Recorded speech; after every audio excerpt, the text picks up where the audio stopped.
তবু শত্রু এলে অস্ত্র হাতে ধরতে জানি। তোমার ভয় নেই মা, আমরা প্রতিবাদ করতে জানি।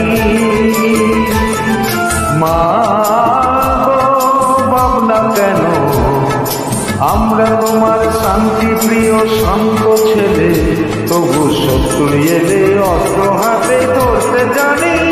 তোমার ভয়